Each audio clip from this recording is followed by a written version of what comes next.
नमस्कार दोस्तों, स्वागत है आपका आपके अपने YouTube चैनल में।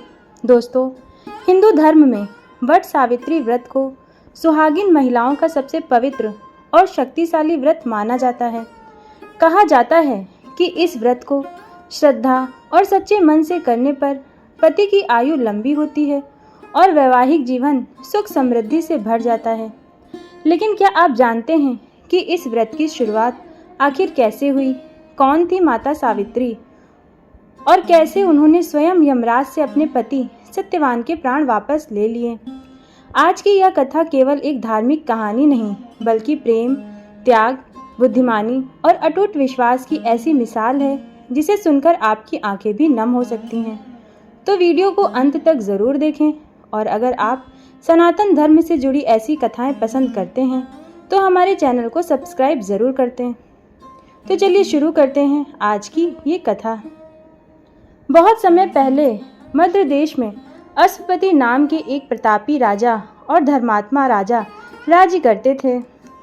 उनके राज्य में धन, वैभव और सुख सुविधाओं की कोई कमी नहीं थी। प्रजा भी उनसे बहुत प्रेम करती थी। लेकिन राजा और उनकी रानी के जीवन में एक बहुत बड़ा दुख था। उनकी कोई संतान नहीं थी। संतान प्राप्ति के लिए राजा ने वर्षों तक तपस्या की। वे प्रतिदिन देवी सावित्री की पूजा करते और हजारों मंत्रों का जाप करते थे। कई वर्षों की कठोर साधना के बाद एक दिन देवी प्रकट हुई। देवी ने कहा, राजन, तुम्हारी भक्ति से मैं प्रसन्न हूँ। तुम्हें एक तेजस्वी और गुणवान पुत्री की प्राप्ति होगी। कुछ समय बाद रानी ने एक सुंदर कन्या को जन्म दिया। उस कन्या का नाम देवी के नाम पर ही रखा गया, सावित्री। सावित्री बचपन से ही अत्यंत सुंदर, बुद्धिमान और तेजस्वी थी। उनके चेहरे का तेज इतना अद्भुत था कि लोग उन्हें देवी मानते थे। समय बीतता गया और सावित्री विवाह योग्य हो गईं। लेकिन उनकी दिव्य सुंदरता और तेज के कारण कोई भी राजकुमार उनके सामने स्वयं को योग्य नहीं समझता था। तब राजा अश्वपति ने सावित्री से कहा, पुत्री, तुम स्वयं अपने लिए योग्य वर का चयन करो। पिता की आज्ञा पाकर सावित्री रथ में बैठकर विभिन्न राज्यों में गईं। कई राजकुमारों को देखने के बाद उनकी मुलाकात एक युवक से हुई। उस युवक का नाम था सत्यवान।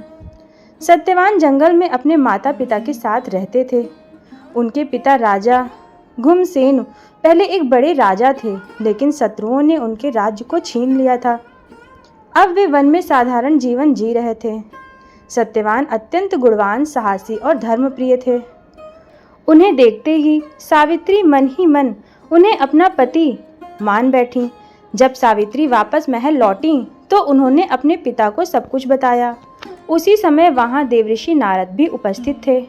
नारद जी ने सत्यवान की गुणों की बहुत प्रशंसा की, लेकिन फिर अचानक उनका चेहरा गंभीर हो गया। उन्होंने कहा, राजन, सत्यवान सभी गुणों से श्रेष्ठ हैं, लेकिन उनकी आयु बहुत कम है। विवाह के ठीक 1 वर्ष बाद उनकी मृत्यु हो जाएगी। यह सुनते ही राजा अश्वपति घबरा गए। उन्होंने सावित्री को समझाया, पुत्री, कोई दूसरा वर चुन लो। लेकिन सावित्री ने शांत स्वर में कहा, पिताजी, एक बार जिसे मैंने अपने मन से पति स्वीकार कर लिया, अब मैं किसी और के बारे में सोच भी नहीं सकती। सावित्री की दृढ़ता देखकर सभी चुप हो गए और फिर सावित्री का विवाह सत्यवान से हो गया। विवाह के बाद सावित्री महल का सुख छोड़कर वन में रहने लगी। उन्होंने अपने सास ससुर की सेवा पूरे मन से की। समय धीरे धीरे बीतने लगा, लेकिन सावित्री को नारद जी की बात हमेशा याद रहती थी।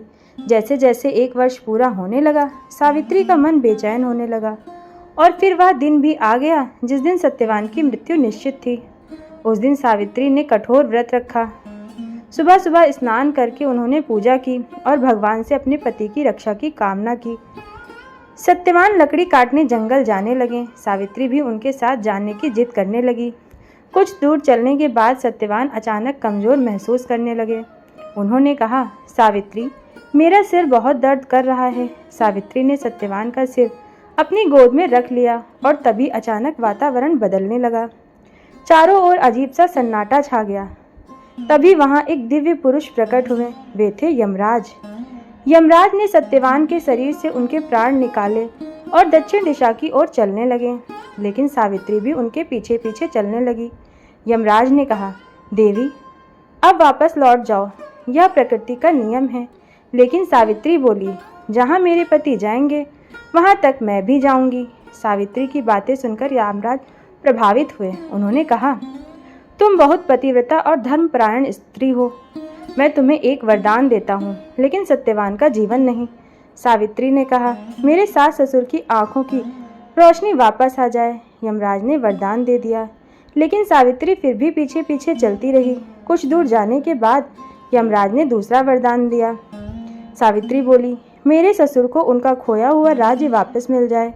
यमराज ने यह वरदान भी दे दिया, लेकिन सावित्री अभी भी रुकी नहीं। यमराज अब पूरी तरह प्रभावित हो चुके थे। उन्होंने तीसरा वरदान मांगने को कहा। सावित्री बोली, मुझे 100 पुत्रों की माता बनने का आशीर्वाद दीजिए। यमराज ने तुरंत तथास्तु कह दिया, लेकिन अगले ही पल वे सोच में पड़ गए। अगर सावित्री के 100 पुत्र होंगे तो सत्यवान को जीवित होना ही पड़ेगा। तब यमराज मुस्कुराए और बोले, देवी सावित्री, तुम्हारी बुद्धिमानी, प्रेम और पतिव्रता धर्म ने मुझे प्रसन्न कर दिया। मैं सत्यवान को जीवन दान देता हूँ। इतना कहकर यमराज ने सत्यवान के प्राण लौटा दिए। कुछ ही क्षणों बाद सत्यवान की आंखें खुल गईं। उन्हें ऐसा लगा जैसे वे गहरी नींद से जागे हों। सावित्री की आंखों में खुशी के आंसू थे। दोनों वापस अपने आश्रम पहुंचे। उधर राजा घुमसेन की आंखों की रोशनी लौट आई थी और कुछ समय बाद उन्हें उनका राज्य भी वापस मिल गया। इस प्रकार सावित्री के प्रेम, तपस्या और बुद्धिमानी से ने मृत्यु को भी हरा दिया। दोस्तों, यही कारण है कि आज भी सुहागिन महिलाएं वट सावित्री व्रत रखती हैं।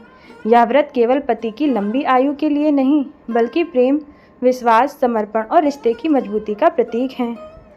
वट वृक्ष को अमृता का प्रतीक माना जाता है, इसलिए इस दिन उसकी पूजा की जाती है। अगर आपको माता सावित्री की यह अद्भुत कथा पसंद आई हो तो वीडियो को लाइक ज़रूर करें, अपने परिवार और दोस्तों के साथ शेयर करें और हमारे चैनल को सब्सक्राइब करना ना भूलें।